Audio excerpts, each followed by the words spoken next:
Hello, everyone. Thank you very much for having me.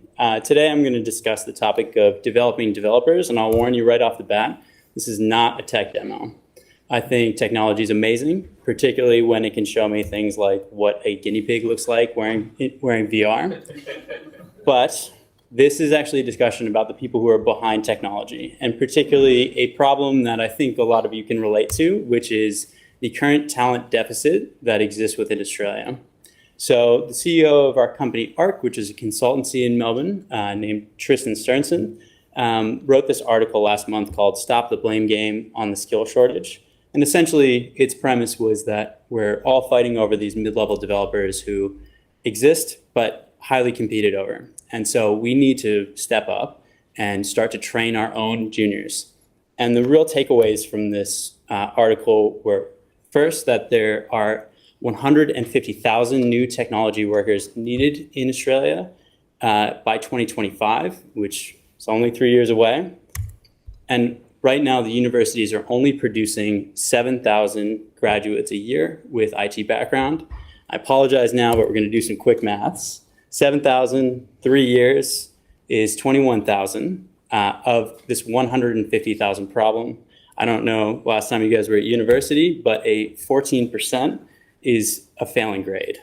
So there is an 86% deficit of tech workers within Australia. And that's a number that I really want you to keep in mind over the course of this presentation, because it's core to the argument that we need to really open things up to try to get people moving through this system quicker. So the government has a plan called Australia's Service Exports Action Plan, rolls right off the tongue, that supports the development of these IT workers through kind of the traditional paths, through universities, internships, vocational training, as well as bringing in migrants from other countries with these critical skills. But let's be honest, we can't wait for the government to solve this problem, especially because it's happening right now. This problem exists now, and it requires us attracting talent from other industries. I assume you guys all work in tech. It's a pretty great place to work. A lot of people want to be there as well. Another element is that we need to consider unforeseen events, such as pandemics, which can restrict the supply of international talent. So it's imperative that we develop as much as we can of that talent domestically. So I'm going to just do a quick description of how the hiring system works, at least when I went through it about a year ago. So on our left here, we have our job seekers. They come from the graduate bootcamp and self-learner varieties. And on the right, we have our holy job, brought down from on high and promised to us at the beginning of this long voyage. And in the middle, we have a wedge that over the pandemic was filled by these job-seeking platforms, right? These platforms are fantastic once you've started in the industry, right? Once you have that all-important experience, these things can work great for you. But remember that these people on the left are people that are primarily transitioning from other industries. And this platform doesn't work for them. They don't have the experience, particularly in the technical skills, which is something we're gonna talk about in a few slides.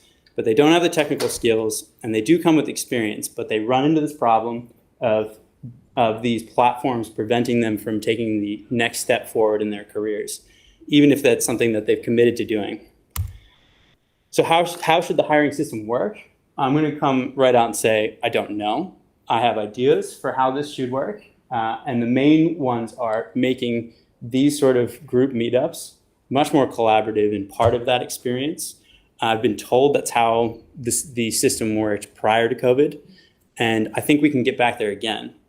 The hiring platforms, the software platforms are still a pillar of that for the people that connects with well, but we need to be more inclusive if we're going to address this 86% deficit. You'll also notice that there's a question mark in the middle of this, so we'll come back to this, but if you have ideas that should fill out this graph, I'm open to hearing as much as I can about it, because I only have my experience from going through this myself. So what's our role in all this? Well, you may have heard this term, to pull yourself up by your bootstraps. And for those of you who don't know what this means, it's essentially you do it yourself, right? You're self-made. But I want to really draw attention to the fact that this quote actually came from the 1800s and was entirely satirical, meaning it means the opposite of what you expect. And if you actually go through this example, so your bootstraps are technically this little tab right here on the back of your shoes. And if I pull myself up on my bootstraps, I cannot get myself off the ground. And that's the point. It's impossible. Just as you didn't get here completely by yourself, others who follow us need our help. And so our role is more than just hiring. It's actually our responsibility to reach across the skill gap and help those who have not yet made it, but do want to be part of this industry. So we talked a little bit about technical skills, and I feel like this comes up a lot, but I've picked this particular quote from Sebastian Ramirez, where he says, I saw a job post the other day. It required 4 years of experience in Fast API. Couldn't apply, as I only have 1.5 years of experience since I created that thing. Maybe it's time to reevaluate that years of experience equals skill level. And I really want to draw attention to that, right? The technical skill, particularly of juniors, should not be as big of a factor. It's really because they're capable of learning so much, which is the next point we'll talk about. So if not for their technical skill sets, why are juniors valuable? The first one is that we're excited to learn new technologies.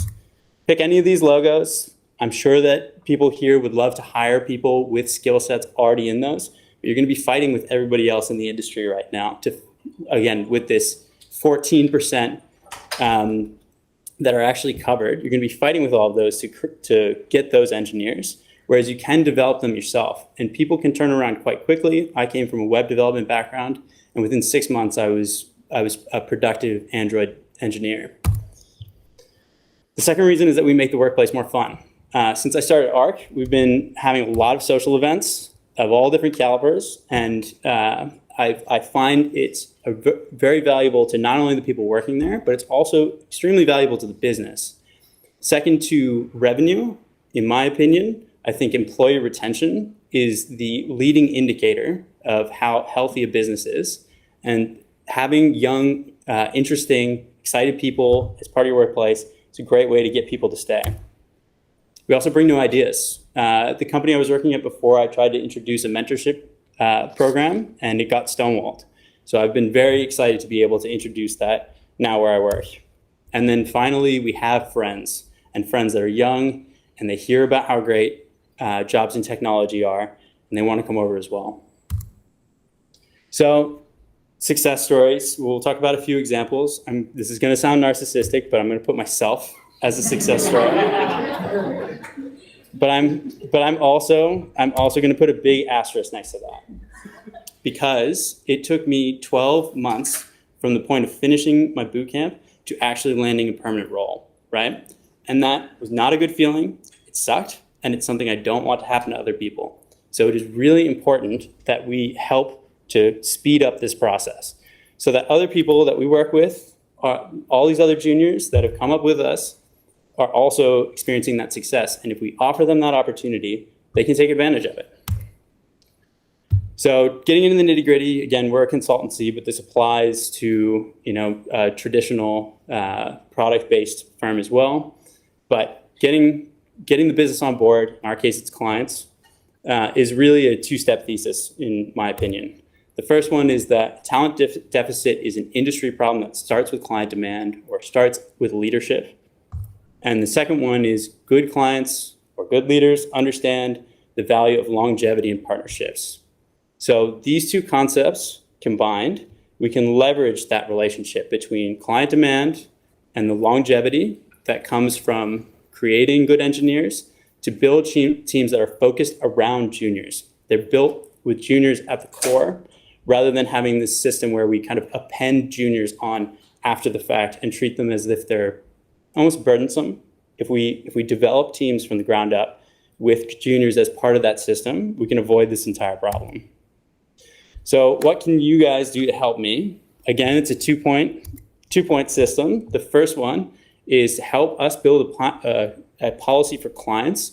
I'm sure that some of you guys in consulting, but again, in any product, already have ideas and may have already solved this problem. I would love to hear from you guys, so please come talk to me. because I think this is something we need to do industry-wide.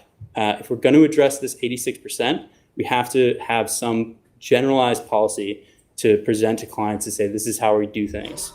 And then the second one is help me build, or if it already exists, which I'm sure it does, a list of the events that new people, like from boot camps and from self-learners, can come to in order to network more directly, particularly post-COVID. This is my email.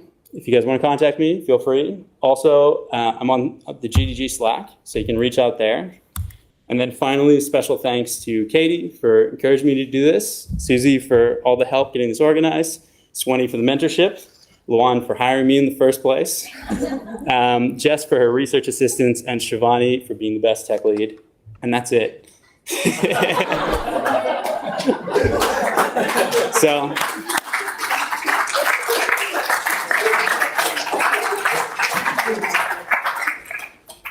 any questions?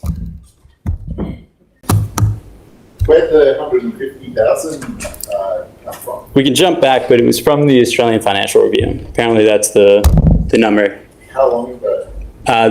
So the article that came from was the end of June. Okay. Yeah. So they factored into the session. Yes. So, I mean, probably a good idea. The old growth model, right, was just like every team's got to grow, every business has got to grow your team, Yep. to show that you're growing. But maybe embracing learning is the way to go. Share the fidelity. I definitely agree. The experience I've had working with we call them associates that have followed me, is that they need to start with a clear project that they're attached to very early on, because as with getting a job, you run the risk of leaving them with plenty of training but no experience, right? And it makes actually taking that step to put them on a solid project not impossible, but it's like an uphill battle, as opposed to, okay, this person's had 3 months on such and such project, these people know them, great, we'll pull them into this project.